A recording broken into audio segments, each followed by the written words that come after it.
Bem-vindo, Tarso. Muito obrigada pela participação aqui hoje. Obrigado. É sempre um grande prazer para mim estar com vocês aqui, Renato e Dri. Grande satisfação. Grande Tarso, estou vendo que você está todo equipado agora. E olha, virou um youtuber. Muito bem. O meu computador não estava com som muito bom, eu resolvi resolver e aparecer que nem vocês, assim. Olha só que chique. Profissional. E aí, como é que estão as coisas nesse Rio Grande? Olha, aqui a situação política está muito indefinida, né?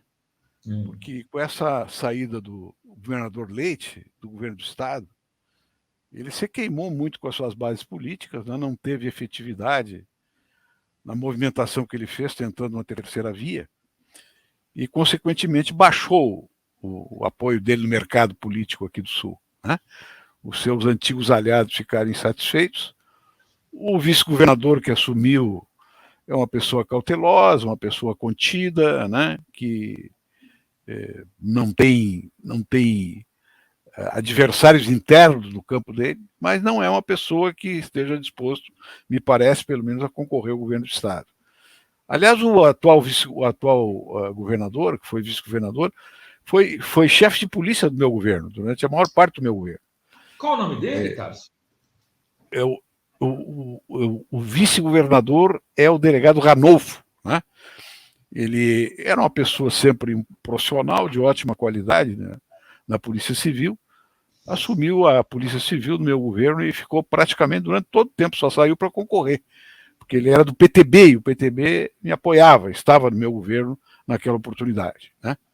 E fez um bom trabalho, se prestigiou, não se elegeu, né? Deputado naquela oportunidade que ele tentou, e depois se apresentou como candidato a vice-governador, porque o PTB passou a apoiar o Leite, né? E ele finalmente é governador do estado agora, sem ter concorrido à eleição para o governo. É uma pessoa que elegeu deputado e virou governador, só no Brasil. E ele mantém uma relação educada, cortês, com todos os setores políticos, né? Então parece que, inclusive, no campo político do governador, o próprio governador não está fazendo falta, né? Isso aí desarrumou um pouco o ambiente político aqui no estado, né? E vai para o segundo turno, provavelmente, né? Nós estamos empenhados nisso.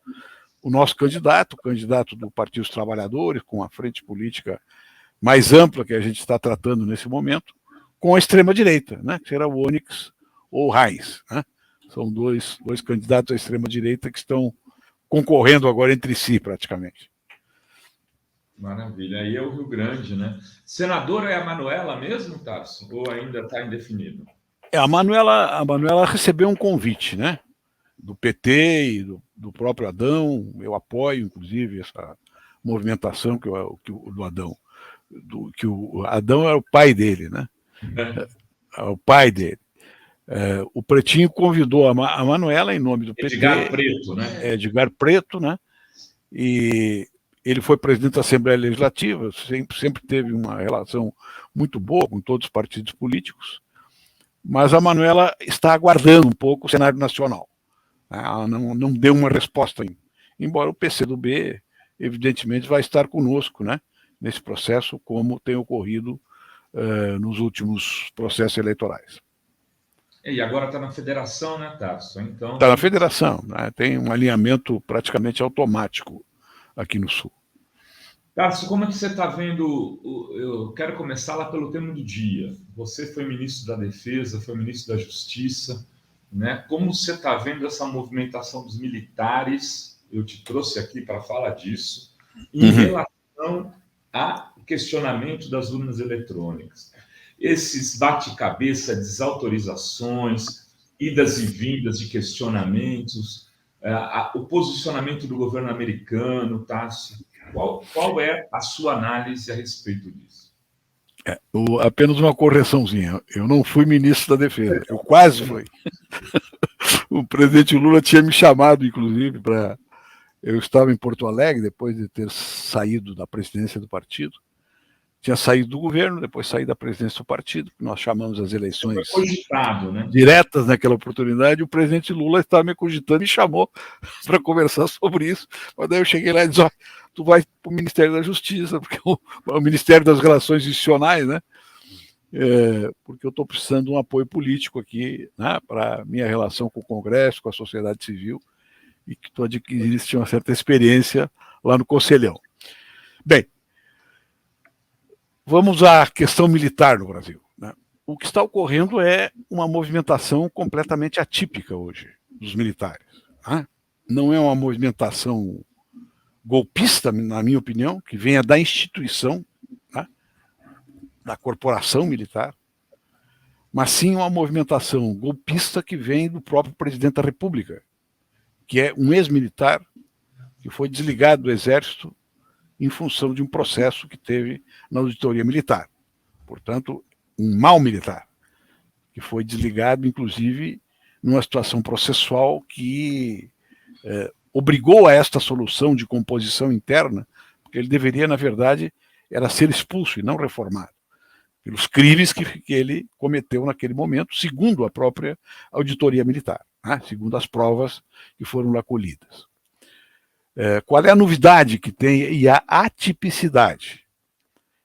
É que pela primeira vez na história da República, um presidente da República chama ao armamento, que ele chama do povo, mas na verdade são de milícias, como uma estratégia política de permanência no poder.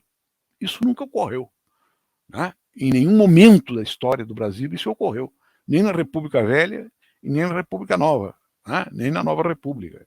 O próprio presidente faz esse movimento. E aí o que se pergunta é o seguinte: majoritariamente a instituição, a corporação militar, ela apoia esta movimentação do presidente? Na minha opinião, a maioria não apoia, pelo que eu conheço dos militares, né?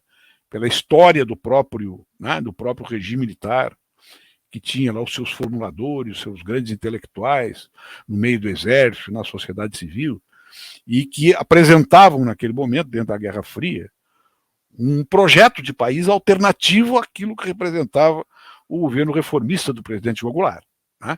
E que tinha o apoio do Brizola, do Arraes, de personalidades populares do campo da esquerda. A apresentação desse projeto, que se consubstanciava naquela visão do Brasil grande, ela tinha uma profunda imantação com as forças econômicas e setores sociais do país. Por quê? Porque era necessário desabotoar, né, aquela forma de desenvolvimento oligárquico que vinha da República Velha e que tinha que se encontrar com um processo de globalização que já era profundamente, né, estava profundamente arraigado no mundo naquele momento, só com condições inferiores ao que ocorre agora, porque agora a ligação é a ligação que se dá pelo grande capital financeiro. Naquela época eram as grandes multinacionais, né, e os países imperiais que desenvolviam esse processo de maneira de Estado para Estado. Isso aí cooptou a maioria das Forças Armadas e elas embarcaram numa aventura militar, de um regime militar de direita, né, com todas as características que isso aí tem, mas com um projeto de Brasil. Você pode perceber que o Brasil sofreu grandes transformações na infraestrutura naquele momento.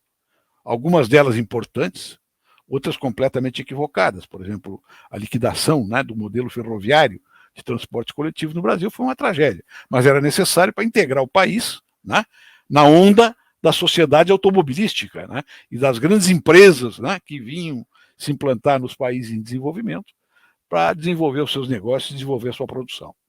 Bem, o que ocorre hoje no país? Hoje tem um presidente que não é um militar, é um militar reformado, é um presidente que não é um intelectual, ou seja, não tem uma formulação de um projeto de país, pelo contrário, né, uma pessoa muito rústica, né, e mentalmente muito perturbada, inclusive, como você vê pelos seus atos, mas que integra hoje um esquema novo. Qual é o esquema novo? Quem representa esse esquema novo? É a movimentação que o Trump fez, juntamente com o Steve Bannon, né, divulgando em todo o mundo, desenvolvendo em todo o mundo, think tanks, partidos políticos, grupos políticos, lideranças políticas que defendem uma saída de extrema-direita contra o globalismo, contra o chamado globalismo, contra a globalização. Ou seja, seria uma globalização estilo ideológico, né, e performático, em função de uma visão nacionalista de poder, né, que faria uma concertação contra a globalização do capital financeiro. Só que ela é aparentemente contra, porque esta globalização que eles propõem só pode se alimentar da guerra. Né? E na guerra, quem ganha, quem financia, quem desenvolve são as grandes empresas que financiam os armamentos, a indústria armamentista, e financiam, inclusive, as forças políticas que normalmente entram em confronto. Financiam A e B. O que interessa para elas é a guerra. A guerra é da guerra que eles extraem os seus excedentes. Seja a guerra que for. Quando a guerra começa a atrapalhar, eles fazem a paz, ajustam novamente uma nova composição geopolítica e o capitalismo segue dominante e se desenvolvendo.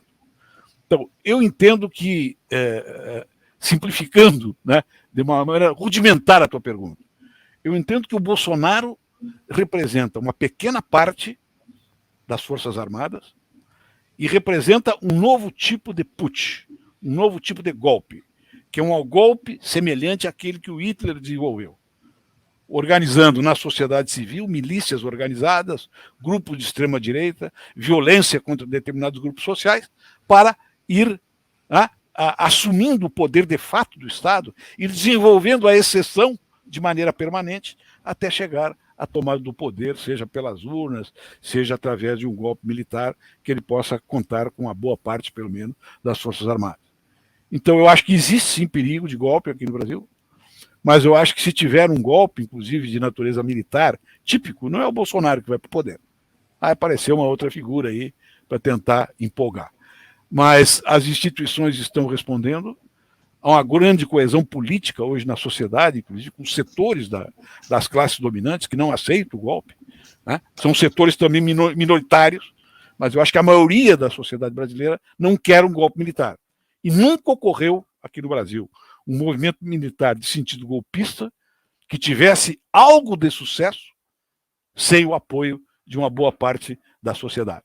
No caso de 64, houve um apoio majoritário, inclusive, da sociedade para que aquilo acontecesse. Tanto é que hoje, quando se analisa o golpe de 64, você diz um golpe cívico-militar, né? Porque eles governaram com grandes lideranças políticas de direita que ocuparam os postos-chave de Estado, né, naquele momento.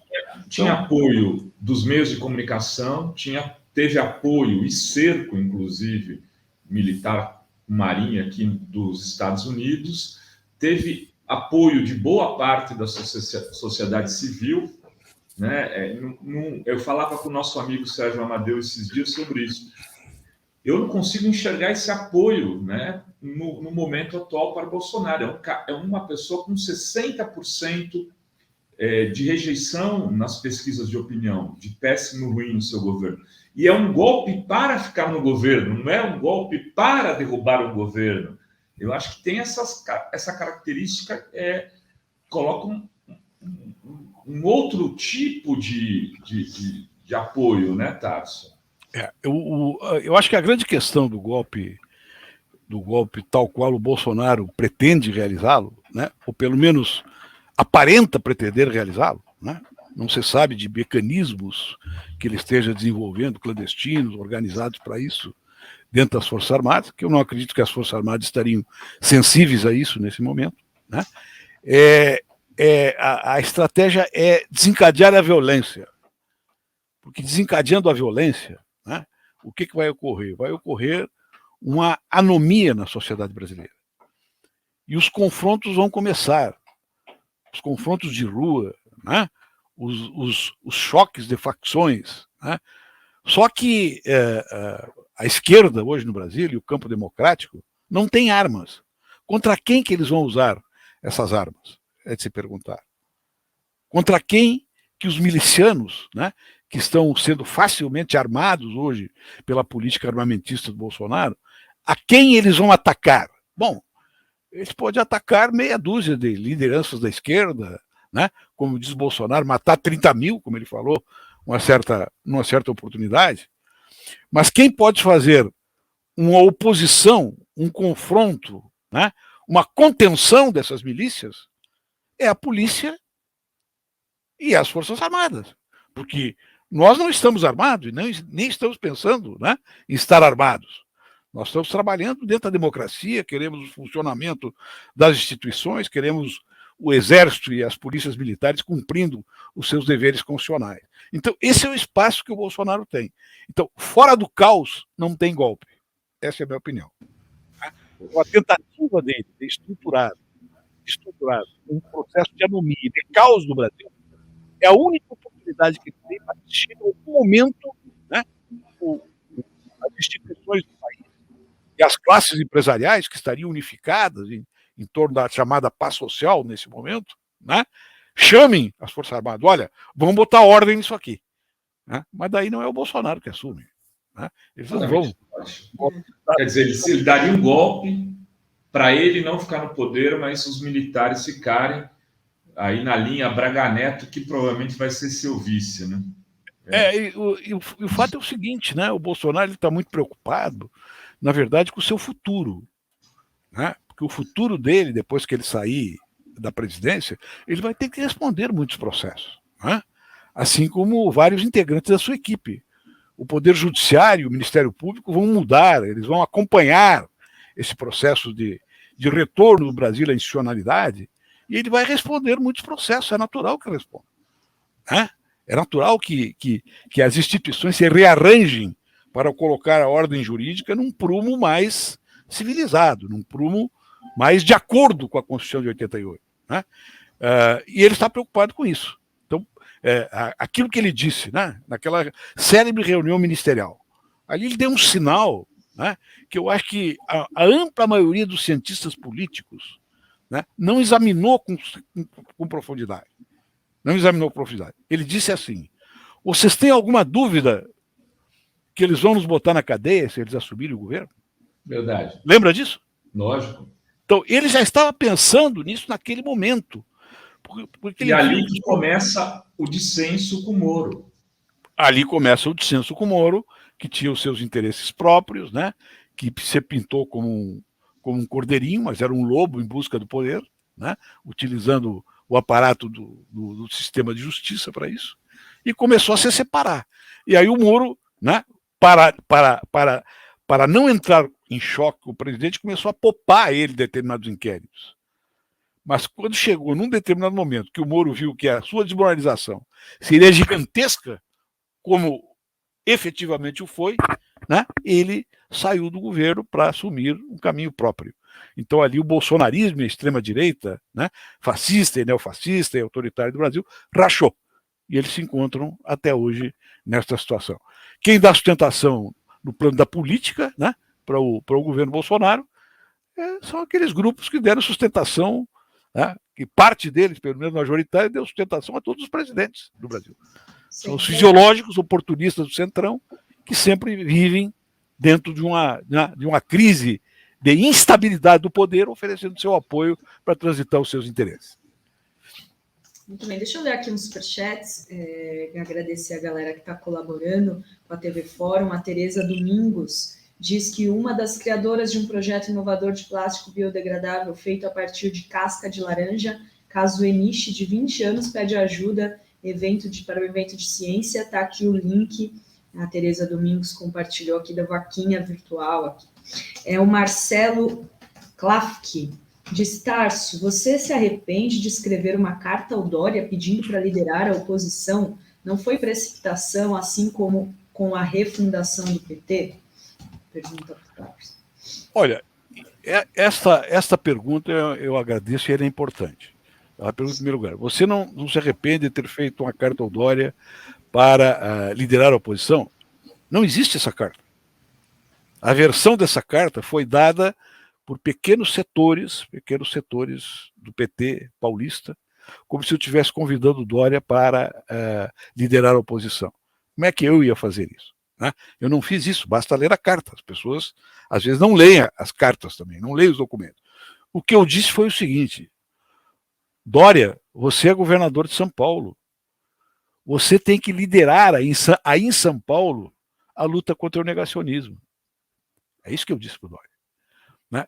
E o Dória liderou essa luta, né? Apoiado, inclusive, por vastos setores da sociedade paulista e brasileira, o que não implicou em que o Dória se transformasse em candidato sequer da centro-direita no Brasil. Né? Então, esta foi a minha carta. Em segundo lugar, a questão da refundação. Não, eu não me arrependi da proposta de refundação, ela está consubstanciada naquela proposta que nós fizemos, assinada por centenas de lideranças do partido, né, quando nós organizamos o movimento Mensagem ao Partido. Esse movimento ele se desenvolveu, ele criou determinadas lideranças, depois chegou um determinado momento, ele se movimentou, porque não era uma corrente, para vários setores do partido. Né? O Fernando Haddad foi um dos fundadores comigo, né, desse movimento. Então, quando eu falei em refundação, o que eu dizia, né, naquela oportunidade? Olha, os meios através dos quais nós estamos fazendo política hoje, que são os meios tradicionais da verticalização dos partidos, onde tem uma direção que comanda, né, e a base obedece, isso aí, a nova sociedade de classes, ela vai liquidar. Esses partidos vão perder as suas direções, vão perder a sua efetividade. Ou elas têm uma determinada liderança, como nós temos, ainda bem, o Lula, que centraliza o partido com a sua voz pública, mas as instâncias tradicionais dos partidos não vão mais funcionar da forma que funcionava. Não é que não sejam importantes e que não devam existir. Por que não vão? Porque a sociedade não vai mais formar a sua opinião de maneira verticalizada. Ela vai se formar em rede, ela vai se formar de maneira horizontal, ela vai se formar de maneira transversal, né? Com vários pontos, vários nós de relacionamento na sociedade civil que, em última instância, vão comandar a política. E vão, inclusive, fazer a pauta dos grandes órgãos de imprensa e vão criar novas lideranças. Me desculpe, mas eu estava certo nisso aí. Se o PT tivesse prestado atenção nisso naquela época, não teria enfrentado dificuldades que enfrentou, porque o Bolsonaro e a extrema-direita fizeram precisamente isso.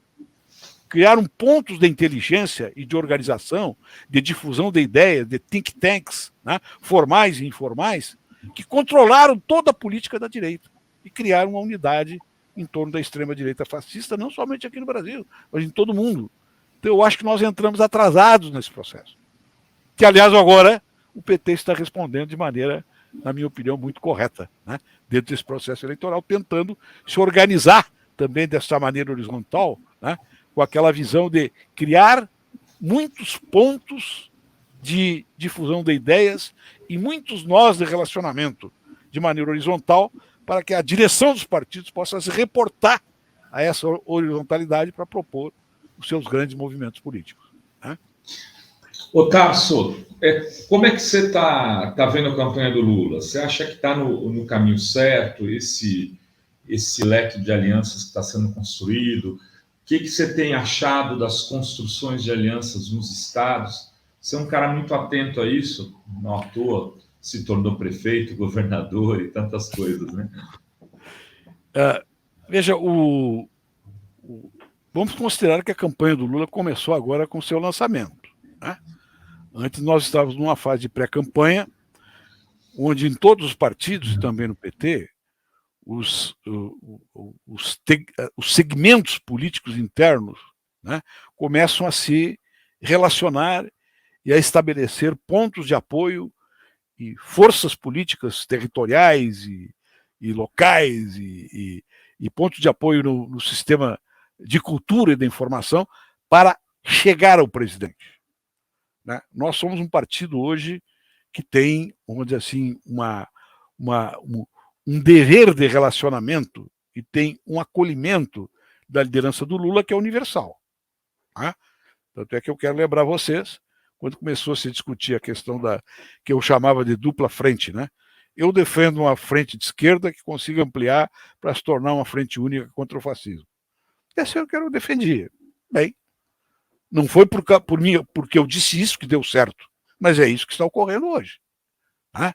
Nós temos numa mesma base frentista o PT, o PCdoB, o PSB e o PSOL.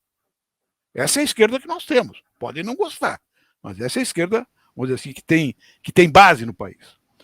Esses partidos, né, eles se integraram, né, de uma maneira formal ou informal em diversas regiões E duas abordagens desta frente caracterizaram-na como uma dupla frente.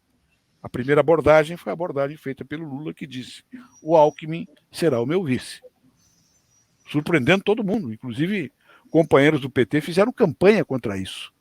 No momento em que isso se confirmou, essas pessoas se recolheram e disseram: bem, essa é a posição do partido, vamos trabalhar nessa direção. Então, o Lula fez a frente ampla e os partidos que tiveram um impulso de posições da esquerda fizeram a frente de esquerda para dar sustentação a essa frente ampla.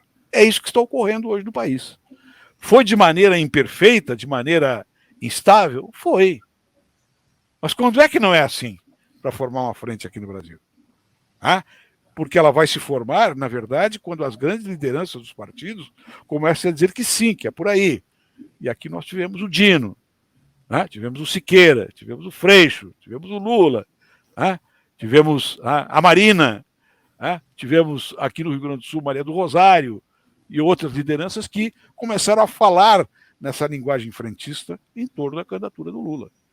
Então é isso aí que ocorreu. As pessoas às vezes são muito precipitadas para julgar, inclusive, as opiniões dos seus companheiros.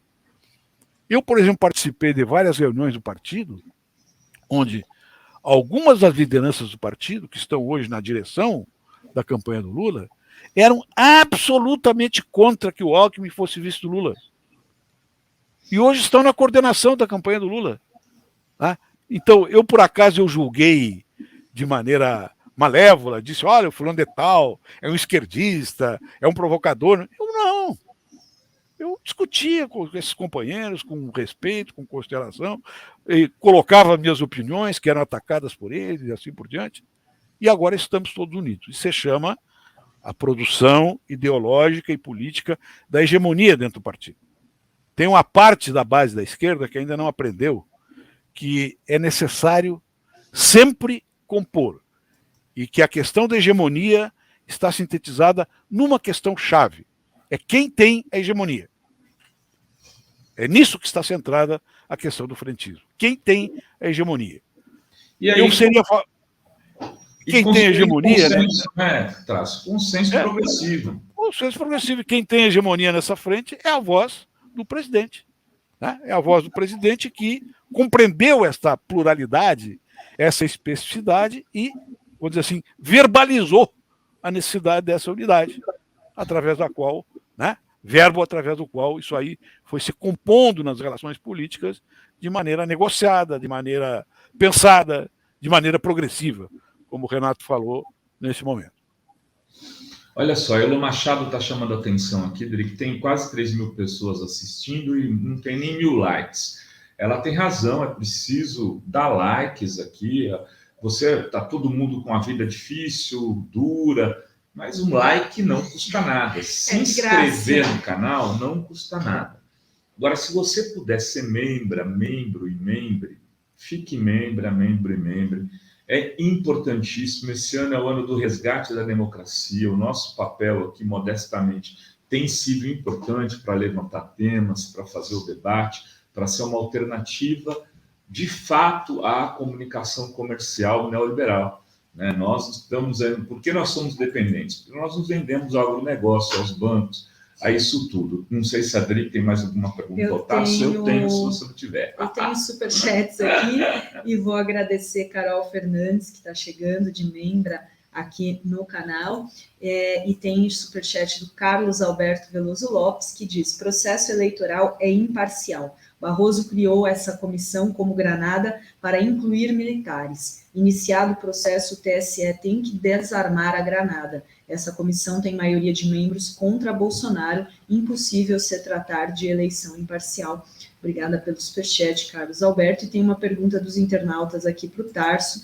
O Jorge Tadeu pergunta como está a estratégia para eleger deputados e senadores e conseguir a maioria no Congresso. Também vai ser fundamental para tentar fazer aí as mudanças a partir de 2023. E eu queria perguntar para o Tarso a respeito do Ciro Gomes. O Tarso é uma pessoa que tinha uma boa relação com o Ciro, proximidades com o PDT aí no Rio Grande, e de repente, assim, ele assumiu um discurso extremamente hostil, né, ao Lula e ao PT, e agora está numa situação complicada, né, Tasso? Parece que o PDT já está assim naquele momento de dar umas piscadelas para o Lula.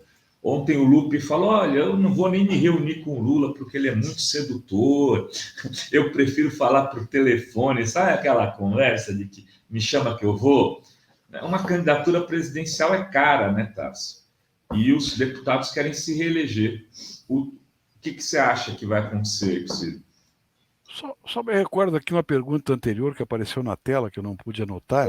Qual a estratégia para eleger deputados e senadores? Veja,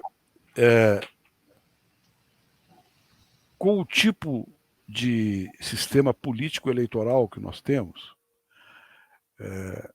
a maioria para dar base a um governo de um presidente da República eleito diretamente aqui no Brasil, como tem sido nos últimos tempos, é feita depois da eleição, não antes. Isso é uma deformação do nosso sistema político. O presidente se elege, como o presidencialismo aqui no Brasil é quase que um presidencialismo imperial, a figura do presidente tem muita força política, né? Estou falando de força política, seriamente. O presidente começa a montar o seu ministério, que vai refletir lá no Congresso. Isso é uma deformação que nós temos que superar aqui no Brasil. Seja através de uma cota superior que o partido do presidente deve ter para formar a sua maioria, arrastando com os votos presidenciais uma maioria no Congresso, seja através de uma mudança constitucional para reequilibrar esse sistema de poder presidencial, né? Que não deve ser tratado agora, evidentemente. Como é que isso aí é feito em Portugal? Na Espanha? Lá nós temos a votação em lista fechada, a gente vota no partido, a cabeça da lista é o candidato a presidente ou ao primeiro-ministro. Tá? Aí, quando você elege esta lista como majoritária, esta lista majoritária vai compor o governo com outras listas que têm proximidade com o seu programa de governo. Aqui no Brasil isso não ocorre. O presidente tem que fazer empiricamente. Eu acho que, nas condições que estão ocorrendo hoje, com o tipo de liderança e os partidos que estão se aproximando do presidente Lula, esse trabalho vai ser mais fácil. Mas essa maioria vai ser formada com o seu ministério. Isto não é vamos dizer assim, uma vontade pessoal de qualquer presidente. Qualquer presidente vai ter que montar o seu governo desta forma enquanto esse sistema político, né, permanecer. Isso é ruim porque gera muitas deformidades, né?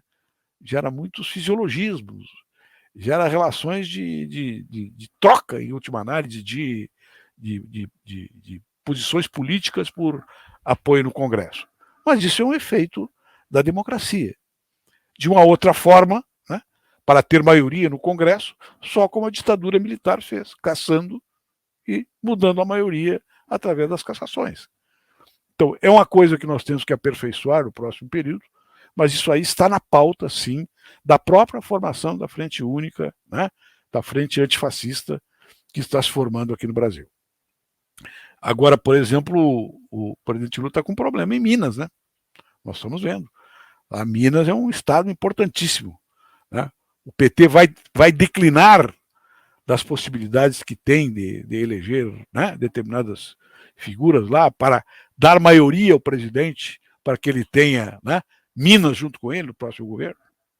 É uma coisa que nossa direção vai ter que tratar de uma maneira muito direta, né, e muito profunda com o próprio presidente da República.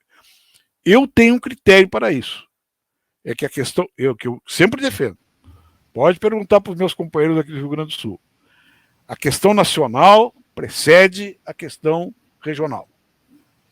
Porque o Brasil é um país que tem um presidencialismo muito forte, o presidente da República tem uma força muito grande e nenhum partido vai conseguir aplicar o seu programa de governo de maneira integral e adquirir respeitabilidade nacional e internacional sem ter o presidente.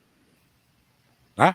Então, a questão nacional e a resposta às questões nacionais tem que preceder, sim, as alianças regionais. É o que eu tenho defendido em todas as oportunidades que eu entro nesse debate.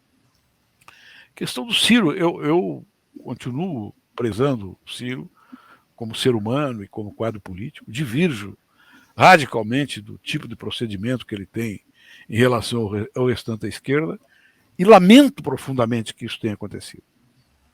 Porque o Ciro é uma liderança importante do país. Né? Você pode discordar, eu discordo radicalmente do juízo que ele tem do Lula, do PT, da esquerda, da forma como que ele trata essas questões, que eu acho que são, inclusive, muito despolitizadas. Não só são incivilizadas, na minha opinião, para tratar companheiros, como ele faz, né, que são eventuais companheiros de mudança política no Brasil, de mudança social no Brasil, como também é uma postura que leva ele ao isolamento e destrói uma liderança importante. Aí as pessoas me dizem, não, mas o Ciro tem um temperamento horroroso, tem um temperamento autoritário, o Ciro é um coronel.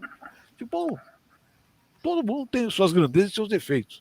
Né? O que me preocupa no Ciro é ele não conter, né, essas questões de personalidade que ele tem, de liderança típica que ele é de um determinado setor, para fazer uma concertação pela esquerda. Ele teria os mesmos 10%, 12%, talvez até tivesse mais hoje, se ele tivesse um comportamento diferente em relação aos companheiros da esquerda que ele ataca todos os dias. Né?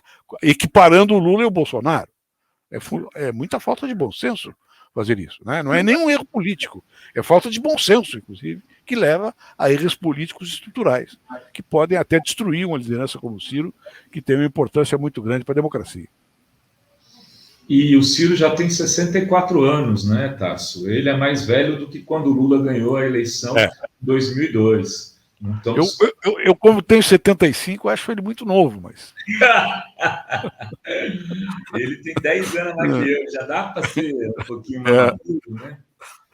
Mas por que ele ficou com tanto ódio assim do Lula e ficou assim? Qual que é? Vocês sabem qual que é a causa disso, Tarso? Olha, isso aí gera muita fofoca, né? Do lado de lá e do lado de cá e de todos os lados. Ou seja, que tinha recebido tal promessa e tal promessa não foi contida, não foi cumprida, né? Que ele tinha tais expectativas em relação às respostas que o Lula deveria dar e outras, né? Na questão do Lula na cadeia, ele como candidato a presidente ou não e tal. Bom, tem um momento que eu acho que foi um momento decisivo disso aí, que todo mundo sabe o que aconteceu, né? Que o Fernando Haddad conversou com o Ciro e disse o seguinte: antes do Lula ir para a cadeia, olha, o Lula estava prestes a ser preso. Tá? Olha, vamos fazer o seguinte, Ciro, você vai ser candidato a vice do Lula. Se o Lula for preso, você vai ser candidato a presidente do PT e eu vou ser teu vice, disse o Haddad. Isso é um fato que tem um conjunto de movimentos em torno dele, né, que eu não acompanhei, evidentemente, são movimentos muito complexos, de diversas lideranças, de diversas origens, etc., mas que chegou um momento como esse. E o Ciro não aceitou isso. Eu acho que é até razoável que ele não tenha aceitado, se ele não acreditava que isso fosse acontecer. O problema é a reação que ele teve depois que isso não ocorreu. Né? Como se ele tivesse sido completamente instrumentalizado, né, com promessas que não foram cumpridas. Ele, dando o direito da dúvida e do respeito, ele pode ter achado que efetivamente foi enganado, mas não foi isso que aconteceu. E isso ocorre na política, são diferentes expectativas, diferentes sensibilidades que as pessoas têm que superar. Né? O Lupe, por exemplo, esteve aqui em Porto Alegre, eu recebi um mandato do presidente do partido, do Pimenta, né, que é o meu amigo pessoal, aqui do Rio Grande do Sul, para que eu conversasse com o Lupe. Eu fui lá, sentei com o Lupe, fui na sede do PDT, eu me dou com o Lupe há muito tempo, respeito muito ele, gosto muito dele, foi meu companheiro de ministério. E eu disse para o Lupe, há uma possibilidade aqui, havia naquele momento, né, é que vocês tivessem um candidato a governador do estado, né, que seria eventualmente o Bolzan, aqui no Rio Grande do Sul, e ali eu estava emitindo a minha opinião para ele, nesta parte. Mas era uma opinião majoritária aqui no partido, inclusive. Vocês botam o Bolzan como candidato a presidente e façam um pronunciamento público, pedindo o apoio do PT. E eu tenho certeza que o PT vai conversar com vocês. Mas aí eles não tinham, na verdade, ainda o retorno do Bolzan para ser candidato. Estava em dúvida se seria candidato ou não. E o Lupe me disse naquela oportunidade, não, nós estamos tratando disso, etc. Mas, na verdade, o PDT aqui no Rio Grande do Sul não queria sair numa chapa com o PT. O PDT está majoritariamente hoje numa posição, aqui no Rio Grande do Sul, não todo ele, e nem a base dele, mas das suas lideranças, de fazer uma relação solo e se dirigir em direção à centro-direita e à direita, e não à esquerda, né? Não à sua esquerda. Então, é verdade que o PDT, que participou integralmente no meu governo, PDT no meu governo teve secretarias extraordinariamente importantes. A Secretaria da Saúde aqui era do PDT, meu amigo Ciro Simone, que é o grande quadro do PDT aqui, né? O PDT teve a Secretaria de Relações Federativas aqui do meu governo do Estado, que gerou, inclusive, um deputado federal, que é o Afonso Mota, né? Foi um excelente secretário também. O PDT aqui teve a Secretaria dos Esportes aqui no Rio Grande do Sul. Eles participaram, perdão, essa foi do PTB, eles participaram aqui de maneira integral do meu governo. Depois, eles apoiaram o Sartori no segundo turno. Então você vê que tem um sintoma, e sem fazer nenhuma acusação para mim. Continuo tendo uma relação respeitosa com todo o PDT. Mas eles se inflexionaram em direção ao Sartori porque achavam que ia ter do Sartori o mesmo tipo de acolhimento que eu lhes dei no meu governo. Né? Logo, romperam com o Sartori, né? e foram para outros caminhos. Então, a situação do PDT aqui no Rio Grande do Sul é uma situação complicada hoje. Né? Se o Bolzan for candidato, né, vai ser o candidato do PDT e vai ficar por aí. Né? O PT já tem candidato, vai apresentar o seu candidato, né, que é o Edgar Preto, que é um quadro que tem respeitabilidade aqui em todo o campo da esquerda e do campo democrático. Então, a situação aqui no Rio Grande do Sul é uma situação muito atípica do país, porque os partidos aqui sempre foram muito ideológicos. Direita, esquerda, centro, né? Foram partidos ideológicos e se movimentaram ideologicamente. E quando essa coraça, né? Essa cultura ideológica, ela começa a se decompor, os partidos começam a perder a sua respeitabilidade. O maior partido aqui no Estado é o PT. Vejam vocês. O PT tem a maioria da bancada na Assembleia Legislativa e o PT, você vai, proporcionalmente numa pesquisa, vai ver que 22% aqui se diz petista aqui no Rio Grande do Sul. Apoia o PT. Né? Claro que a sua capacidade de ampliação diminuiu um pouco, mas já está sendo retomada também nesse processo eleitoral. Muito bem, o Tarso deu uma entrevista aqui reveladora e cheia de bastidores, né? Além de tudo. E eu quero confirmar o que o Tarso disse na época, quando o Haddad foi falar isso por si, ele me pediu,